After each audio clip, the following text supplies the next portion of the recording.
Programme کو آگے بڑھاتے ہوئے ہمارے جو اس پروگرام کے اگلے مہمان ہیں وہ قبلہ کم سے ہیں، شیخ ڈاکٹر مولانا شفقت عباس انقلابی صاحب۔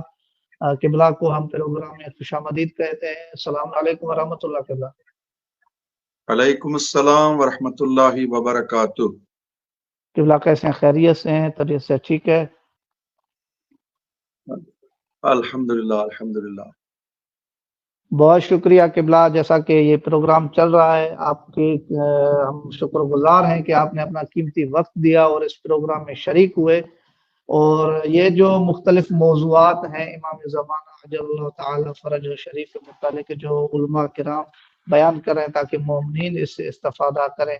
آپ کے علم میں ہونا چاہیے کہ امام عصر دور غیبت میں مومنین کو کس طرح ہدایت کرتا ہے، یہ ایک بہت اہم موضوع ہے، اور ہم آپ سے التماس کریں گے کہ اس موضوع کے متعلق گفتگو کریں اور مومنین کو بتائیں۔ یہ ایک بڑا شبہہ جو ہے مومنین کے ذہنوں میں پایا جاتا ہے، یا مخالفین کے جانب سے یہ غلط العام جو ہے مشہور کروایا گیا ہے کہ کس طرح ممکن ہے کہ ایک آپ کا امام غائب ہو اور غائب رہ کر جو ہے وہ مومنین کو ہدایت دے سکے۔ تو قبلہ اس کے متعلق جو ہے گفتگو کیجئے گا اور ہمیں مستفید کیجئے گا۔ جی قبلہ۔ اعوذ باللہ من الشیطان الرجیم، بسم اللہ الرحمن الرحیم، الحمدللہ رب العالمین، والصلاة والسلام علی سیدنا و نبینا ابی القاسم محمد وصلی اللہ علی محمد وصلی اللہ علی آلہ الطیبین الطاہرین المعصومین، اللہم عجل ولیک الفرج واجعلنا من خیر اولیائہ وعوانہ وانصارہ والذابین عنہ والمسارعین الیہ والمستشہدین بین یدیہ۔ میں شکر گزار ہوں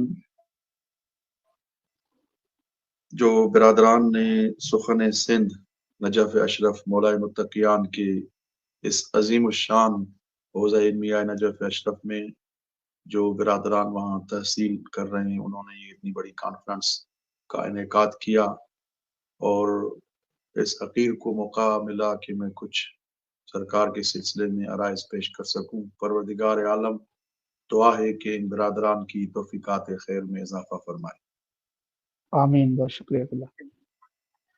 اور خاص دعا یہ بھی ہے کہ پروردگار ہمیں سرکار حجت کے فلسفے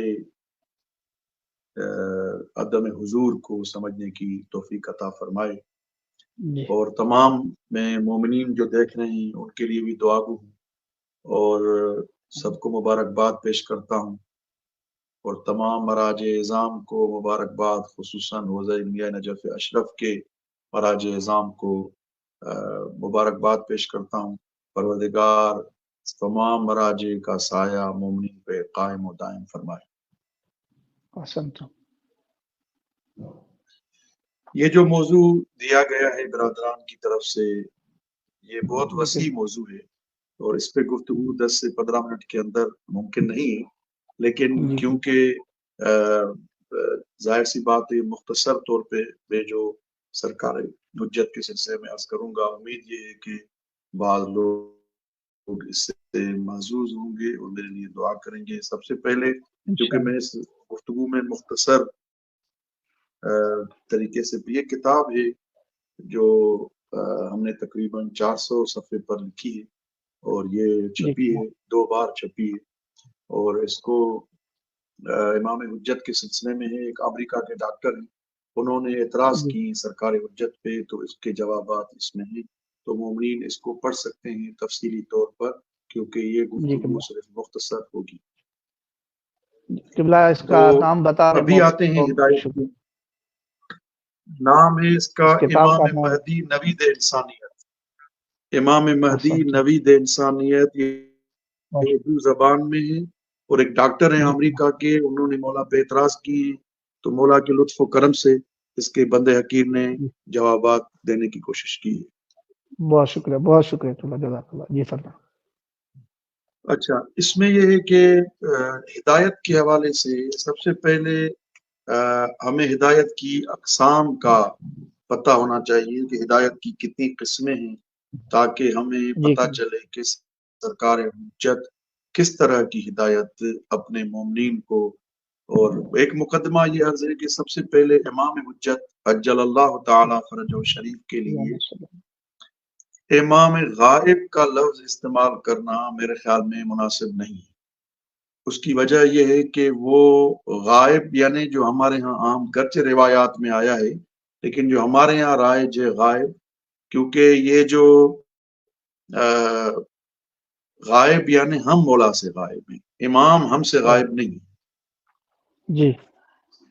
تو اسی لیے یہ جو مشہور شعر ہے خواجہ نصیر الدین توسی کا کہ وجودہ لطف و تصرفہ آخر و عدمہ منا، یعنی اس میں خواجہ فرماتے ہیں کہ مولا کا خود فی نفسہی وجود بھی ایک لطف ہے، ان کا تصرف کرنا اس عالم میں یہ دوسرا لطف ہے. تصرف جو نہیں کر رہے ہیں یہ ہماری وجہ سے، یعنی ہمارے اعمال ہیں جس کی وجہ سے مولا کا ظہور نہیں ہو رہا ہے.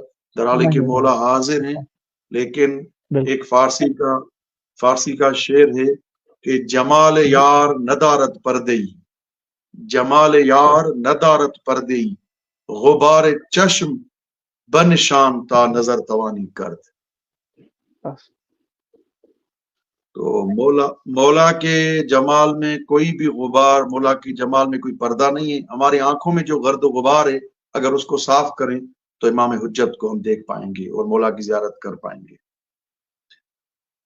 تو اس لیے وقت کی نزاکت کے حوالے سے ڈسپلن بھی ضروری ہے. دوسرے بزرگان بھی ہیں جن سے فائدہ اٹھائیں گے. ایک ہدایت کی قسم ہے ہدایت فطری، یعنی فطرت کے راستے سے ہدایت کرنا. جس طرح سورہ روم میں ارشاد آیا فَأَقِمْ وَجْهَكَ لِلدِّينِ حَنِيفًا فِطْرَةَ اللَّهِ الَّتِي فَطَرَ النَّاسَ عَلَيْهَا لَا تَبْدِيلَ لِخَلْقِ اللَّهِ ذَلِكَ الدِّينُ الْقَيِّمُ وَلَكِنَّ أَكْثَرَ النَّاسِ لَا يَعْلَمُونَ. یہ ہدایت فطری ہے. اور دوسری قسم اگر اس کی ہر ایک کی تفصیل بیان کی جائے تو کافی وقت درکار ہے. دوسری قسم ہدایت کی ہے ہدایت تشریعی. ہدایت تشریعی کس کو کہتے ہیں کہ امام علیہ الصلاۃ والسلام اجتماع میں اور مومنین میں حاضر ہوں تب یہ ہدایت تشریعی ہو سکتی ہے. یعنی اس ہدایت تشریعی یہ متفرع ہے اس بات پہ کہ امام کا ظاہری حضور ہو لوگوں کے درمیان. جی.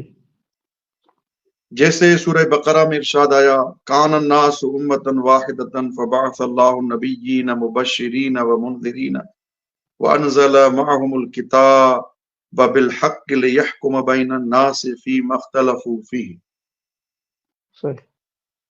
تو اس لیے کیونکہ اہل علم کے لیے کانفرنس ہے اور الحمدللہ مومنین بھی جو سن رہے ہیں ان کی اتنی معلومات ہے، تو اس لیے صرف ٹو دا پوائنٹ آیتیں پڑھتے جا رہا ہوں. تیسری قسم ہے ہدایت تکوینی، یعنی ہدایت تکوینی کا تعلق امام کے ظاہری اجتماع میں حضور سے نہیں ہے، بلکہ امام ہدایت تکوینی حاضر نہ بھی ہوں لوگوں کے درمیان، یعنی ظاہری حضور نہ بھی ہو پھر بھی وہ ہدایت ہو سکتی ہے. جیسے قال الذی عنده علم من الکتاب انا آتیک به قبل ان یرتد الیک طرفک فلما رآہ مستقرا عنده قال هذا من فضل ربی. یہ جو پوری آیت ہے آصف ابن برخیہ والی، یہ پورا واقعہ جو مشہور ہے، تو یہ یعنی ہدایت تکوینی نظام آفرینش میں تصرف کرنا.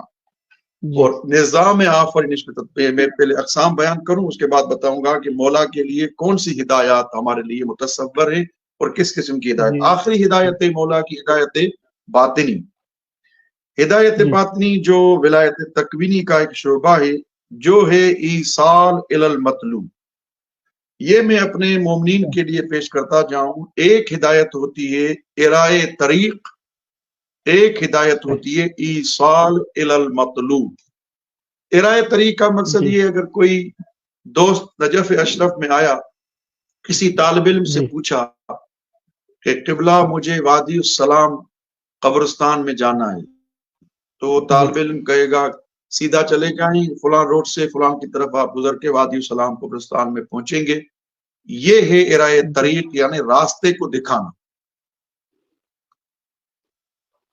اور ایصال الی المطلوب یہ کہ کسی طالب علم سے اگر کوئی پوچھے کہ مجھے جناب ہود و صالح کی قبر پہ جانا ہے، جناب میثم تمار کی قبر پہ جانا ہے، وہ طالب علم وہاں جو زائر جو بھی قافلے سالار جو بھی ہے وہاں کا مقیم یا نجف اشرف کا باشندہ رہنے والا، وہ ہاتھ سے لے کے اس کو جا کے میثم تمار کے روزے پہ کھڑا کر کے کہے یہ میثم تمار کی قبر ہے. اس کو کہتے ہیں ایصال الی المطلوب، یعنی مقصد تک پہنچانا، اس کا پہنچ جائے، یہ ایصال الی المطلوب ہے. تو اس لیے یہ 4 قسمیں جو میں نے آپ کی خدمت میں عرض کی. اب ہم آتے ہیں سرکار حجت کی خدمت میں کہ مولا جو ہمیں ہدایت کرتے ہیں وہ کس طرح کی ہدایت ہمارے یہاں ہوتی ہے. جو امام حجت جرالی کے وہ بظاہر جو ہے امام حجت کے لیے روایات اس طرح کی وارد ہوئی ہیں کہ جیسے سورج بادل سورج کو چھپا دیتا ہے لیکن پھر بھی وہ سورج اپنی افادیت سے اور فائدے سے لوگوں کو محروم نہیں کرتا. تو مولا کی مثال دی گئی ہے اس سورج کی طرح کہ وہ درست ہے کہ مولا حضرت حجت ہماری آنکھوں سے غائب ہے لیکن وہ فائدہ پہنچاتے ہیں کیونکہ جو سورج پہنچاتا ہے. تو یہ کبھی بھی تصور نہیں کہ ہدایت کا بھی سلسلہ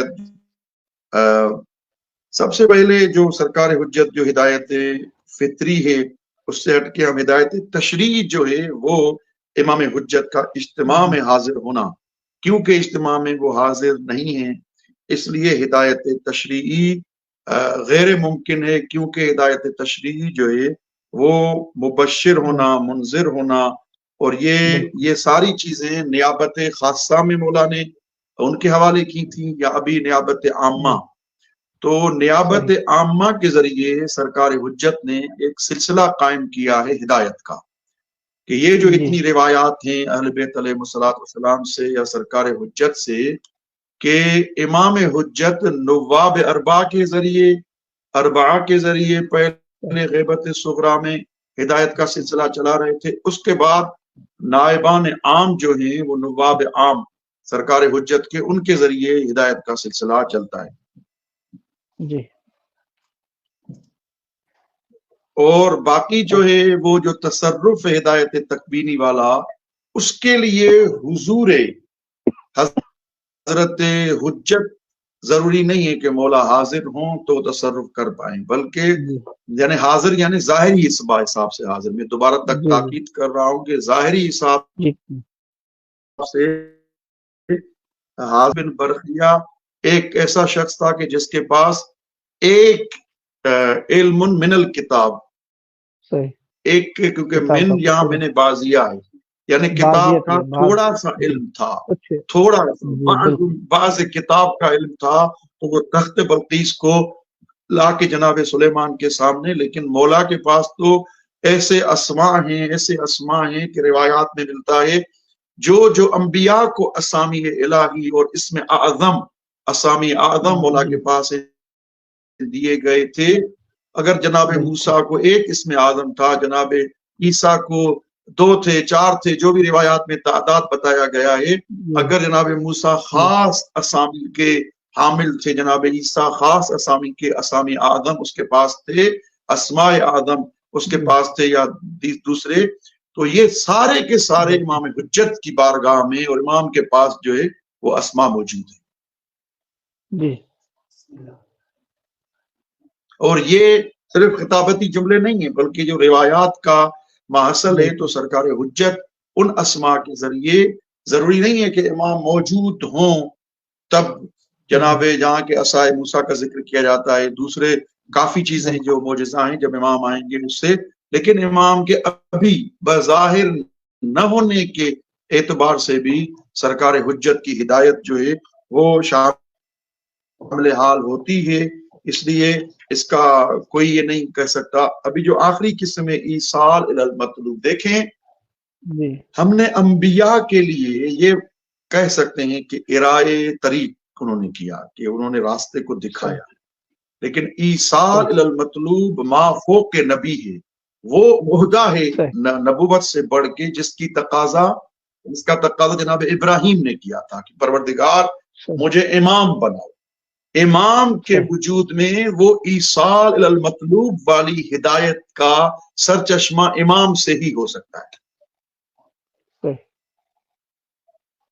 وہ نبی صرف راستہ دکھاتا ہے، امام راستے تک پہنچاتا ہے۔ تو یہ جو ائمہ علیہ الصلوۃ والسلام کے لیے ہمیں کہا گیا ہے کہ امام علیہ الصلوۃ والسلام ہدایت کرتے ہیں، راستے تک پہنچاتے ہیں، تو یہ نواب عامہ کے ذریعے، نواب خاصہ کے ذریعے ہدایت تھی، اور خود یہ جو سرکار حجت کی خود جو تعلیمات ہیں ہمارے درمیان، مولا کی تعلیمات ہیں، اس حوالے سے بھی اس کا ایک میں گوشہ یہ نکالوں کہ ہمیں، کیونکہ جو موضوع اصل ہے امام کی ہدایت سے، وہ ہم پہ بھی ڈیپینڈ کرتا ہے کہ 313 جو افراد ہیں وہ تو مخصوص ہے مولا کے، ہم بھی ہادی بنے امام کی طرف سے، اور مومنین کو امام کی طرف سے ہدایت کریں، کیونکہ ہم اس ہدایت کا وسیلہ بن سکتے ہیں کہ لوگوں کو تعلیمات اہل بیت پہنچائیں اور لوگوں کو فتنوں سے بچنے کی تلقین کریں، ہدایت کریں، تاکہ ہمارے ذریعے بھی امام حجت ہدایت کر سکتے ہیں۔ جیسے روایات میں آیا ہے، امام حسن عسکری علیہ السلام کا ایک فرمان ہے کہ جو اعتام آل محمد تک ہمارے معارف اور ہماری تعلیمات کو پہنچاتا ہے، اور قائم کے دور میں اور مولا کی غیبت کے دور میں، یہ اس سے افضل ہے جس مخلوق پہ پورے شمس کی اور سورج کی جو تپش ہے اور روشنی ہے وہ پڑتی ہے۔ تو یہ یعنی ہم، کیونکہ اس میں بہت علمی بحث ہو جائے گی، لیکن میں یہ کہہ رہا ہوں تاکہ ایک درس بھی ہمارے لیے ہو، ہم خود امام کی ہدایت کا اس انداز سے وسیلہ بن سکتے ہیں کہ جس انداز سے لوگوں کو ان فتنوں کے دور میں لوگوں کو محفوظ رکھیں، ایک دوسرا تعلیمات اہل بیت علیہ السلام سے آگاہ کریں، تیسرا معرفت امام حجت سے آشنا کریں، سے لوگ آشنا ہو جائیں گے تو دعا جو جہالت کی موت ہے اس پہ کبھی بھی۔ تو اس لیے ہدایت کا جو سلسلہ ہے، اس لیے اگر آپ یہ کہیں کہ ممکن ہے کہ کوئی یہ اعتراض کرے کہ غیبت اور غائب ہونے کی صورت میں کس انداز سے امام ہدایت کر سکتے ہیں، اصل میں مسئلہ یہ ہے کہ یہ جو ممکن جناب موسیٰ چلے گئے تھے کوہ طور پہ تو وہ غائب تھے، لیکن ممکن ہے کوئی کہے کہ جناب ہارون کو اپنا نمائندہ بیان کیا تھا، وہ بلا تشبیہ اگر جناب ہارون ایک مختصر 40 دن کی غیبت میں، ہارون کے پہلے 30 دن تھے، پھر اتممنا بعشر 40 ہو گئے، تو یہ ہادی تھے۔ اس لیے ابھی بھی کچھ امام کے نمائندگان ایسے ہیں جس کے ذریعے امام ہدایت کرتے ہیں لوگوں کو۔ جی آواز آ رہی ہے؟ جی قبلہ آ رہی ہے، بالکل آ رہی ہے۔ جی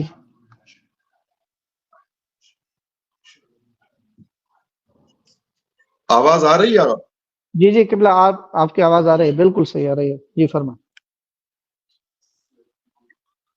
ٹھیک، تو ہاں میں یہ کہنا یہ چاہ رہا ہوں کہ جیسے یہ سلسلہ ہے، تو اس لیے اصل میں ہم کیونکہ ائمہ علیہ السلام کے لوگ حاضر ہونے کے زیادہ اس وقت بھی زیادہ ہدایت ہو سکتی ہے، جبکہ یہ ایک خلط ہے، اشتباہ ہے۔ جی میں آپ کو یہ کہتا جاؤں کہ امام حجت کے اور امام حسین علیہ السلام، امام جواد علیہ السلام کی ہدایت میں کوئی فرق نہیں ہے، صرف فرائض الگ الگ تھے۔ اس لیے جو اپنا سلسلہ ہدایت ہے وہ رکنا نہیں ہے، اس لیے کہ فرق یہ تھا کہ اس وقت مستقیم اور ڈائریکٹ خود مثلا امام حسین علیہ السلام، امام جواد علیہ السلام ہر جگہ تو خود نہیں جو ہدایت کرتے ہیں، اس لیے ہمیں اہل علم حضرات کو، جو طلاب ہیں، جو علماء ہیں، ان کا یہ فریضہ ہے کہ امام کی غیبت کا فلسفہ اور امام کے غائب نہ ہونے کا فلسفہ لوگوں تک پہنچے، مطلوب تک لوگ پہنچے۔ اچھا، اس کا مقصد یہ نہیں ہے صرف ہمارے ذریعے امام ہدایت کرتے ہیں، نہیں، فی نفس ہی خود امام حجت اجل اللہ تعالی فرجہ شریف بھی ہادی ہیں، لیکن ہدایت کا انداز فرق کرتا ہے۔ ہدایت موسوی کا انداز الگ تھا، ہدایت عیسوی کا انداز الگ تھا، ہدایت داؤدی کا انداز الگ تھا، ہدایت سلیمانی کا انداز الگ تھا، ہدایت یوسفی کا انداز الگ تھا۔ تو یہاں بھی ہدایت حسینی کا انداز الگ ہے، ہدایت سجادیہ کا انداز الگ ہے، ہدایت کاظمیہ کا انداز الگ ہے کے حوالے سے ائمہ طاہرین علیہ الصلوۃ والسلام کے رتبے میں اور انبیاء کے رتبے میں آپس میں کوئی فرق نہیں ہے۔ کیوں؟ اس لیے کہ ایک امام کو ایک دور میں بھیجا گیا، دوسرے امام کو دوسرے دور میں بھیجا گیا۔ فرق یہ ہے کہ ہر ایک نے اپنا فریضے پہ عمل کیا ہے۔ ہدایت کرنا یعنی کیا؟ یعنی اللہ عز و جل کو پہچنوانا اور ان کی طرف لوگوں کو متوجہ کرنا، یہ ائمہ طاہرین کا مقصد تھا۔ وظیفے کے پہنچانے کے حساب سے سب کا رتبہ ایک ہی ہے کہ سب نے اپنا وظیفہ اور فریضہ پہنچایا جو اللہ تبارک و تعالیٰ نے ان کو محول کیا تھا۔ اسی لیے آغا جوادی عاملی مفسر کبیر استاد محترم کا ایک جملہ ہے، بہت عظیم جملہ ہے۔ وہ فرماتے ہیں اگر کوئی حضرت حجت کی حاضر نہ ہونے کو یا غیبت کا انکار کرتا ہے، گویا قدرت خدا کا وہ منکر ہے۔ کیوں؟ اس لیے کہ اگر پروردگار انبیاء کو غائب کر سکتا ہے، جناب عیسیٰ نہیں ہے، جناب الیاس نہیں ہے، جناب خضر نہیں ہے، تو حکم الامثال فیما یجوز و فیما لا یجوز واحد۔ جب ان کے لیے لوگ مان سکتے ہیں کہ سمجھ میں نہیں آ رہا، تو آقا فرماتے ہیں یہ خدا کی قدرت پہ شک کرنا ہے۔ جب ان کے ہاں حکم ہو سکتا ہے تو امام کے ہاں بھی حکم دینا کوئی مسئلہ نہیں۔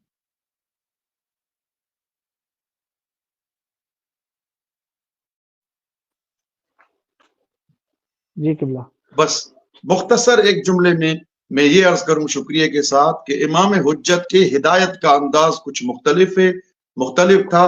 دوسرے ائمہ جو بظاہر حاضر تھے ان کی ہدایت کا انداز مختلف ہے، لیکن سب سے بڑھ کے ہمارا علماء کا، یوتھ کا، نوجوانوں کا یہ وظیفہ ہے کہ جہاد تبیین کریں۔ یعنی کیا جہاد تبیین کریں؟